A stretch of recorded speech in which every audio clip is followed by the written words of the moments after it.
తీసుకొచ్చా. ఇంట్లో మా వారు లేరా? వర్క్ ఫ్రమ్ హోమ్ చేయట్లేదా? చూడగలరా? చూడగలరు. కాకపోతే ఎక్కడో ఒక ఆవేదన. ఆ మదర్ గిల్ట్. అరే! 1:30 అంటే నేను 2 లోపలైనా వాడికి అన్నం పెడతా.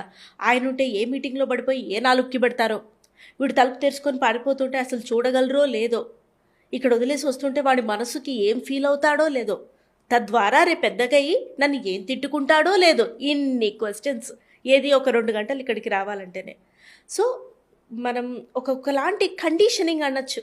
మేబీ ఆ కండిషనింగ్‌కి ఒక మదర్‌హుడ్‌ని ఇచ్చేసాం సార్. అందులోంచి మొత్తమే బయటికి రాలేక, మొత్తము ఉండలేక, ప్రతిరోజు ఆ రొటీన్‌ని అబ్బా! అని ఆనందంగా ఆస్వాదించలేక, అది అబ్బా! అనే అనిపిస్తూ ఉంటుంది చాలా సార్లు. పిల్లలు కూడా ఇలా చూస్తే ఇలా ఏం పెరగరు. నేను కామెడీగా నా వీడియోస్‌లో ఈ మాట చెప్తుంటాను. ప్రతిరోజు వాళ్ళని పెంచడంలో ఎన్నో ఛాలెంజ్